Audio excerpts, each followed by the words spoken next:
해가 된다고 해서 국회의원 몇 분이 음란물을 인터넷상에서 엄격하게 통제하는 법안을 국회에 제출한 적이 있었습니다.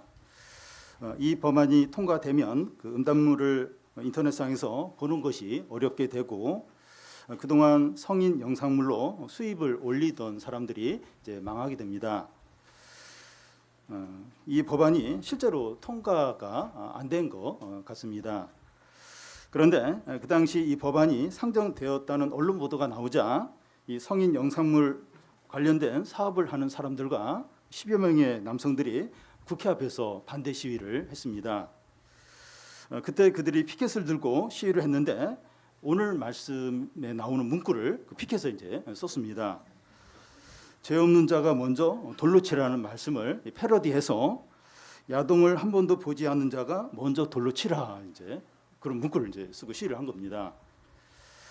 죄가 없는 자가 먼저 돌로 치라는 말씀은 그 믿는 자든지 믿지 않는 자들이 자주 사용하는 그런 말씀인데, 어떤 목적으로 사용하는가 하면 나만 잘못한 것이 아니라 다른 사람들도 잘못했기 때문에 나만 비난하지 말라, 그런 뜻으로 이제 인용합니다. 그런데 이 말씀 그런 의미가 전혀 아닙니다. 오늘 말씀은 다른 성경과 다르게 당황스럽고 충격스러울 수 있습니다. 그래서 오늘 성경을 자세히 보면 오늘 말씀이 가로로 이렇게 되어 있습니다. 무슨 의미인가 하면 성경에 여러 사본들이 있는데 오늘 말씀이 빠진 그런 사본들이 이제 있다는 거예요. 그 이유를 생각해 보면 오늘 말씀에 그 예수님이 간음죄를 그 죄로 여기지 않고 인정해 주는 것처럼 이제 보이는 겁니다. 그래서 이 성경 말씀을 그대로 이제 두면 크리스찬 여성들이 간음을 죄로 여기고 쉽게 범할 우려가 있다는 거예요. 그런데 우리가 이제 곧 살펴보겠지만 예수님은 간음을 가볍게 여기거나 죄로 여기지 않는 게 아닙니다. 그런데 믿지 않는 사람들이나 초신자들이 오늘 말씀을 보면 예수님이 간음을 죄로 여기지 않으시는구나, 이렇게 여길 수 이제 있는 겁니다. 그런데 많은 시작자들뿐만 아니라 제가 이제 볼 때도 오늘 말씀이 간음을 인정해 주는 말씀도 아니고 또 오늘 말씀이 성경 흐름에 맞아요. 이 말씀이 여기에 딱 들어가 있어야 되는 그런 이제 말씀인 겁니다. 그래서 오늘 말씀을 이상하게 여기는 것이 아니라 오늘 말씀을 통해서 하나님이 우리에게 주시는 그 귀한 말씀을 다 들으시기 바랍니다. 오늘 말씀은 8장이고 지난주는 7장인데 그 초막절에 일어난 일을 지난주에 7장에서 다뤘습니다.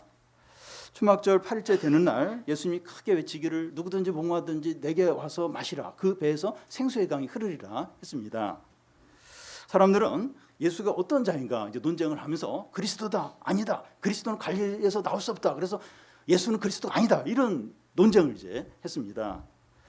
그리고 예수를 잡으러 갔던 성전 아랫 사람들이 빈손으로 오는 거예요. 종교 지도자들이 왜 빈손으로 왔냐 하니까 이때까지 그렇게 말한 사람은 처음 봤다고 하면서 이제 그렇게 대답하는 겁니다.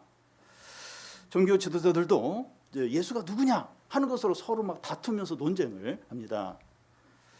이런 일들이 초막절 8일째 되는 날 일어났습니다. 이날 저녁이 되자 유대 종교 지도자들과 백성들이 각자 자기 집으로 돌아가고 예수님도 감난산에 가서 쉬시게 됩니다. 다음 날 아침이 되자 예수님은 성전에 가셔서 가르치시고 많은 사람들이 모여서 그 말씀을 들었습니다. 그때 바리새인과 서기관들이 음행하다 잡힌 여자를 끌고 와서 모세의 율법에는 이 여자를 돌로 치라고 했는데 예수님은 어떻게 하시겠습니까 하면서 묻는 겁니다. 예수님은 어떻게 대답을 하든지 함정에 빠지게 되었습니다. 초막절 동안 종교 지도자들은 뭔가 혐의를 잡아서 예수님을 체포하려고 했어요. 체포해서 어떻게 하려고 했어요. 근데 실패를 했습니다. 그러자 초막절이 끝나는 다음 날 음행하다 잡힌 여자를 끌고 와서 예수님이 어떻게 대답을 하든지 함정에 빠지도록 그렇게 지금 하고 있는 겁니다. 오늘 말씀은 드러난 죄보다 숨겨진 죄가 더 크고 양심의 힘이 얼마나 대단한가 하는 것과 간음을 정죄하지 않는 이유가 무엇인가 하는 것을 보여줍니다. 먼저 이 드러난 죄보다 숨겨진 죄가 더 크다는 겁니다. 초막절이 끝나고 예수님이 성전에 들어오시자 사람들이 나왔고 예수님이 그들에게 말씀을 가르칩니다. 그때 어떤 일이 일어납니까? 3절에서 5절까지 한 절씩 교대 읽겠습니다. 서기관들과 바리새인들이 음행 중에 잡힌 여자를 끌고 와서 가운데 세우고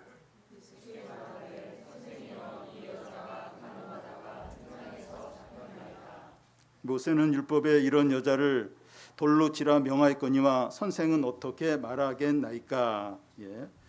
이 바리새인과 서기관들이 가늠하다 잡힌 여자를 끌고 왔어요.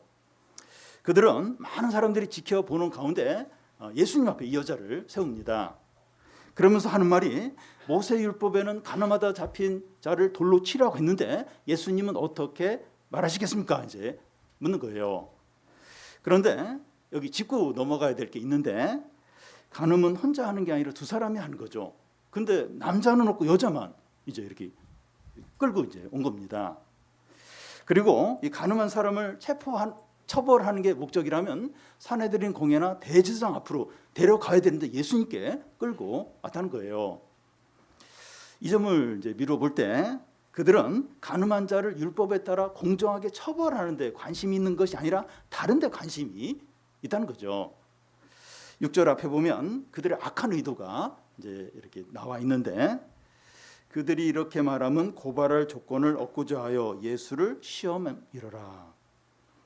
그들이 간음한 여자를 끌고 온 목적은 예수님을 함정에 빠뜨리기 위한 겁니다. 이 일이 예수님께 어떻게 함정에 빠뜨리는 일이 될 수 있는가 하면 모세의 율법대로 이 여자를 돌로 쳐라 이렇게 하면 그 당시 유대는 이제 로마의 그 식민지하에 있었기 때문에 사형권이 없었어요. 근데 예수가 이렇게 사람을 죽이도록 이렇게 지시를 했다는 게 로마 이 당국자들에게 알려지면 예수는 체포됩니다. 그리고 감옥에 이제 갈 수 있는 거죠. 그리고 백성들은 예수님이 세리와 청녀들을 사랑하는 참 그런 죄인들을 사랑하는 것으로 알고 있는데 백성들이 등을 돌리게 됩니다. 이렇게 돌로 치라고 예수님이 그런 걸 알게 되면 백성들이 등을 예수님께 돌리게 되죠.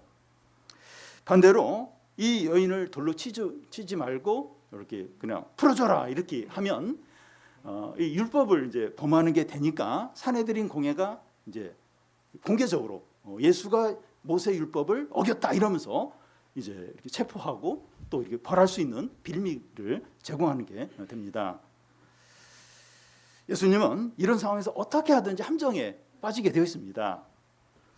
지금 이 상황에서 두 가지 죄가 나옵니다.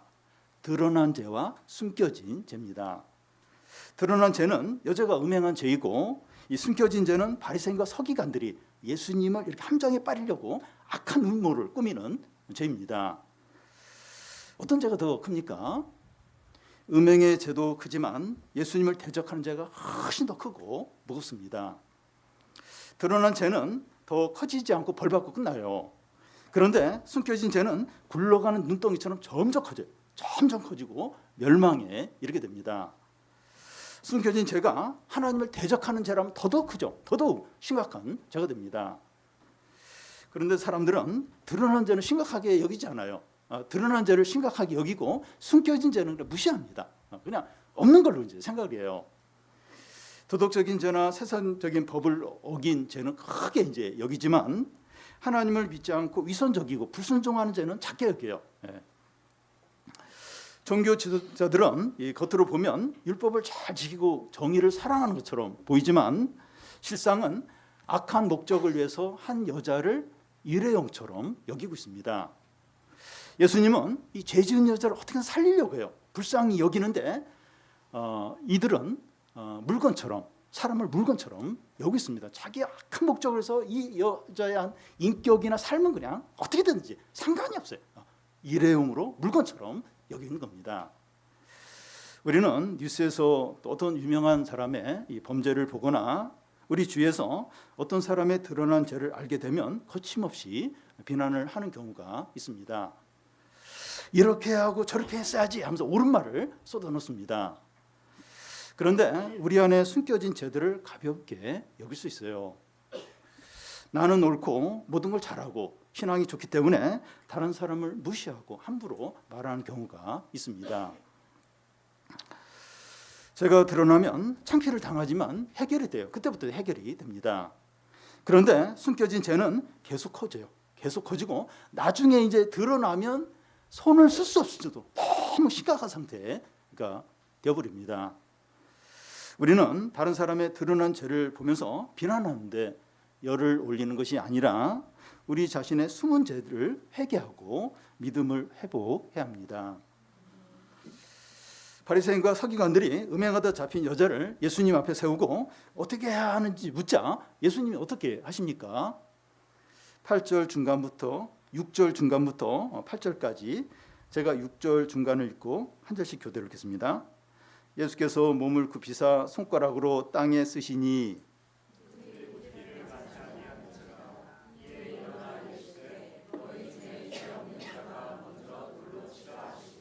다시 몸을 굽혀 손가락으로 땅에 쓰시니 예수님은 즉각적으로 대답하지 않으셨어요. 그 이유는 여자의 음행보다 바리새인과 서기관들의 숨은 죄가 훨씬 더 크기 때문입니다. 예수님은 그들의 죄악을 공개적으로 드러내면서 너희들이 지금 이렇게 악한 어떤 그 일을 지금 꾸미고 있지, 그렇게 드러내놓고 책망하지 않았습니다. 이 말로 한다고 그들이 자기들의 죄를 인정할 것으로 생각하지 않았기 때문이죠. 불신앙이 크면 말씀을 들어도 안 돼요. 말씀을 들어도 이제 안 됩니다. 그래서 예수님은 어떻게 하십니까? 몸을 굽혀서 손가락으로 땅에 뭔가를 이제 쓰시는 거예요. 이때 예수님이 땅에 뭐라고 썼을까? 그래서 어떤 사람은 그 10계명 중에 7계명 간음하지 말라 이걸 이제 썼을 거다. 또 바리새인과 서기관들의 죄악들을 막 썼을 거다. 그리고 그냥 이렇게 의미 없이 그냥 낙서를 하고 그냥 그림을 그리셨을 거다. 이런 추측을 할 수 있는데 예수님이 그 땅에 뭘 썼는가 그건 그렇게 중요하지 않습니다. 예수님이 몸을 굽혀서 이 땅에 뭔가를 쓰신 이유는 그들 스스로 자신을 돌아보는 시간을 갖도록 하기 위해서입니다. 그들 안에 잠자는 그 양심이 깨어나도록 기회를 주고 계신 겁니다.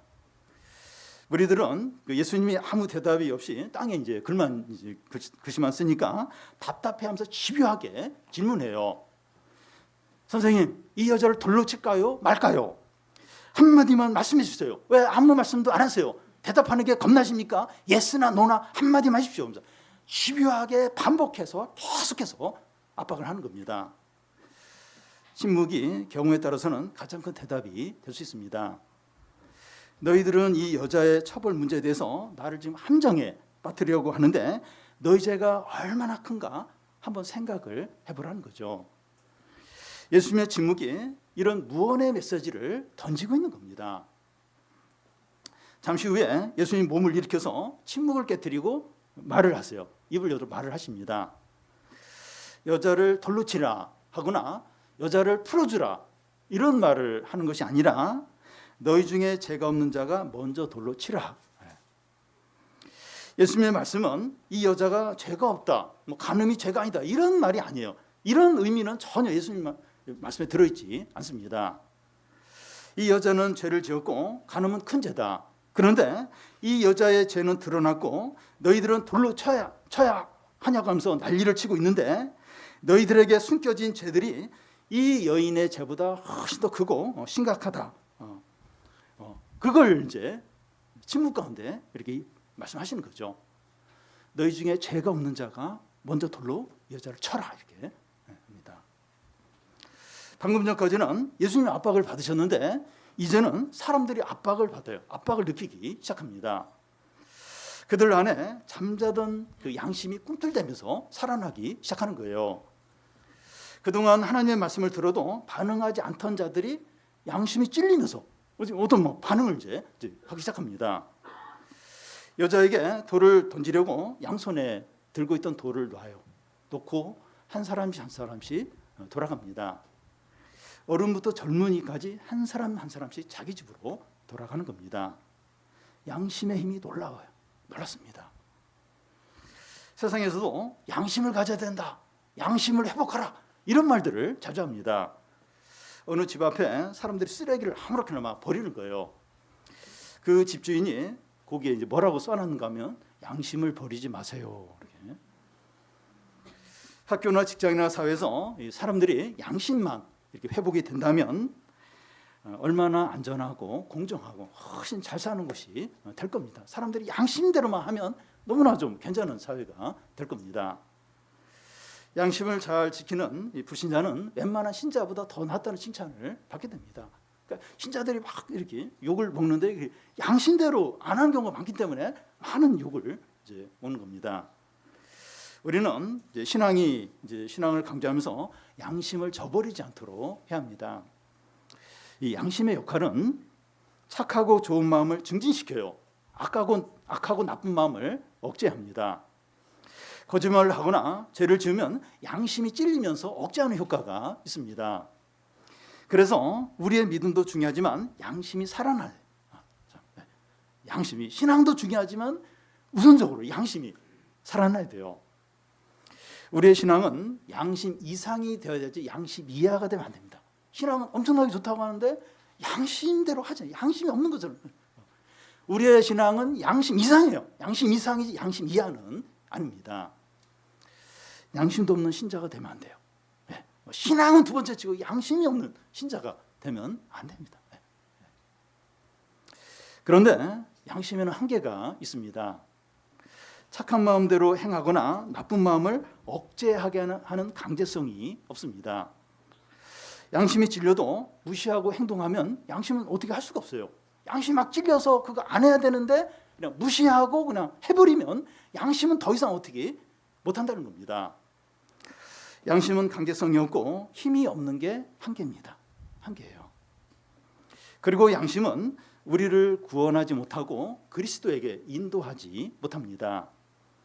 양심이 살아있다고 해서 예수님을 믿는 것이 아니라 하나님을 찾는 게 아닙니다.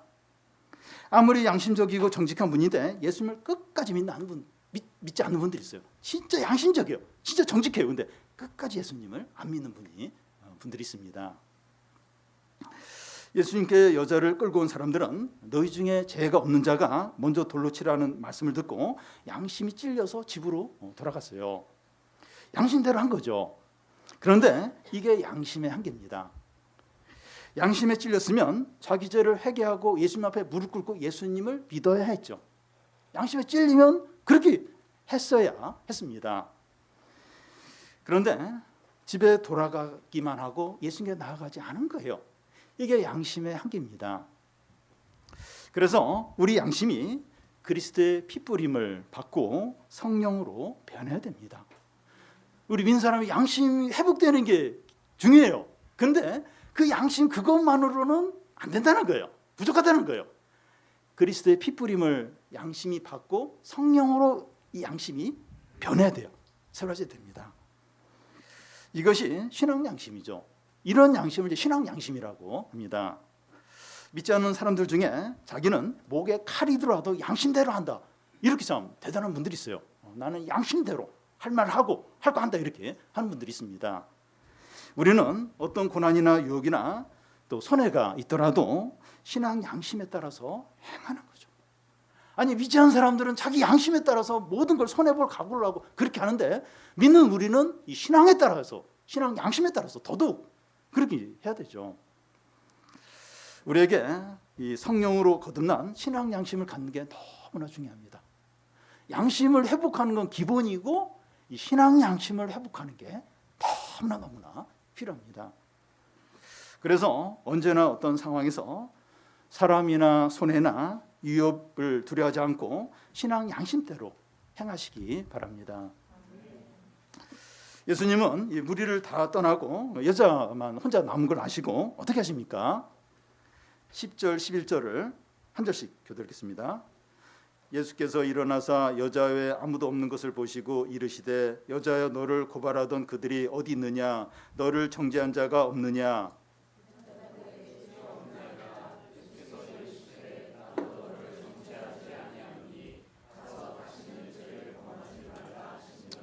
얼마 전까지 사람들이 음행하던 여자를 끌고 와서 그 예수님께 판결을 내려달라고 압박을 했는데 이제 무리들이 다 돌아가고 예수님과 여자만 남았습니다. 고수자들이 다 떠나고 없으니까 여자를 이제 정죄할 필요가 없는 거죠. 예수님은 이런 이유 때문에 나도 너를 정죄하지 않겠다 하시는 것이 아닙니다. 사람들은 여기서 예수님에 또 오해를 해요. 여기서 이 부분에서 또 예수님에 대해서 오해합니다. 어떻게 음행한 여자를 정죄하지 않느냐 하는 거예요. 음행을 죄로 안 여기는 거 아니냐, 음행이 죄가 아니다 이렇게 하는 거 아니냐 이제 하는 거죠. 그런데 그 예수님은 성경 다른 곳에서 그 음행을 죄로 분명하게 말씀하셨고, 음행 때문에 결혼을 통해서 부부가 된 그 한 몸을 깨트린 죄가 너무나 크다고 말씀했습니다. 음행에 대해서도 여자를 보고 음욕을 품는 자마다 음행했다, 간음했다 이렇게 말씀하실 정도로 음행에 대해서 아주 엄격하게 죄로 여겼습니다. 예수님은 음행을 가볍게 여기거나 죄가 아닌 것으로 여긴 적이 한 번도 없습니다. 그러면 예수님 왜 이 음행한 여자를 정죄하지 않았습니까? 분명하게 현장에서 잡혔어요. 근데 왜 이 여자를 음행한 것으로 이렇게 정죄하지 않았습니까? 정죄받지 않으려면 누군가 그의 죄값을 치러야 됩니다. 예수님은 자기가 곧 십자가 위에서 죽으실 것을 염두에 두고 이 여자의 죄를 용서하신 겁니다. 이 여자는 자기의 죄 용서를 위해서 한 일이 아무것도 없어요. 한 일이 아무것도 없지만 예수께서 십자가에서 그의 죄값을 치르셨습니다. 그리스도 안에 있는 자는 정죄함이 없느니라 하는데 우리에게도 동일합니다. 우리는 과거의 죄를 지었고 현재도 지었고 앞으로도 지을 겁니다. 그렇지만 우리는 하나님 앞에서 죄인이 아니라 의로운 자예요. 우리는 분명히 죄를 많이 지은 죄인인데 하나님이 우리를 의인으로 여기시는 거예요. 예수 그리스도가 십자가에서 죽으심으로 우리의 모든 죄를 단번에 영원히 완전하게 해결하셨기 때문입니다. 여러분, 죄인은 하나님 앞에 설 수가 없어요. 우리는 그리스도의 의의 옷을 입고 의로운 자로 하나님 앞에 서는 겁니다. 그게 가능한 이유가 우리의 죄값을 예수 그리스도가 십자가에서 완전히 단번에 영원히 해결하셨기 때문입니다. 그리고 예수님은 여자에게 앞으로 너가 죄를 짓지 않으면 너를 정죄하지 않겠다 이렇게 말씀하지 않았습니다. 다시 한번 제가 말씀드릴게요. 너가 앞으로 죄를 짓지 않으면 너를 정죄하지 않겠다 이렇게 말씀을 하지 않았습니다. 대신에 너를 정죄하지 않겠다, 그러니 다시는 죄를 짓지 말라고 하셨습니다. 여러분, 이것이 복음입니다. 복음은 하나님께서 우리를 구원하기 위해서 무슨 일을 행하셨는가 하는 것을 말하고 그걸 그대로 믿고 받아들이라고 합니다. 우리가 구원을 위해서 한 일은 아무것도 없어요. 아무것도. 구원을 위해서 한 일은 아무것도 없습니다. 우리는 예수 그리스도와 하나님께서 우리를 위해서 행하신 걸 그대로 믿고 받아들이는 거죠. 복음은 우리가 예수님을 믿어서 하나님의 자녀가 되고 영생을 얻고 하나님 나라의 모든 좋은 것을 누리라고 하고 앞으로는 하나님의 자녀답게 살라고 말합니다. 세상은 우리에게 착하고 좋은 일을 하면 좋은 것을 줄게 이렇게 해요. 근데 복음은 모든 것을 다 주고 나서 그거 가지고 살으라고, 그거 가지고 이렇게 믿음으로 살으라고 그렇게 합니다. 세상은 먼저 요구를 해요. 이렇게 해야 이렇게 해준다. 근데 복음은 다 줘요. 다 좋은 거 다 주고 나서 그거 가지고 믿음으로 살아라, 하나님 뜻대로 살아라, 그렇게 복음을 합니다. 우리가 구원받고 하나님의 자녀가 되기 위해서 이렇게 행하는 것이 아니라 이미 모든 좋은 것을 받았기 때문에 믿음으로 사는 겁니다. 우리에게 모든 걸 다 주고, 그리고 또 이렇게 영생을 주고, 또 하나님의 자녀가 되게 하고, 모든 걸 다 주고 거기에 따라서 이제 믿음으로 살고 죄를 버리고, 그게 이제 복음입니다. 이제 우리는 좀처럼 벌 받을까 봐 두려워하면서 사는 것이 아니라 아들로서 당당하게 감사하며 확신 가운데 사는 겁니다. 죄가 드러난 사람은 죄 용서를 받고 구원을 받을 수 있지만 죄가 숨겨진 사람들은 여전히 하나님의 진노 가운데 살아갑니다. 우리는 어느 쪽입니까? 죄가 드러나서 죄 용서받고 구원받는 쪽입니까? 아니면 돌을 들고 누군가에게 던지려고 하는 쪽입니까? 우리의 양심, 또 신앙 양심이 살아나기를 바랍니다. 우리의 신앙 양심이 살아나서 우리의 숨겨진 죄들을 고백하고 예수 그리스도에게 나와서 용서받고 새 사람이 되기를 바랍니다.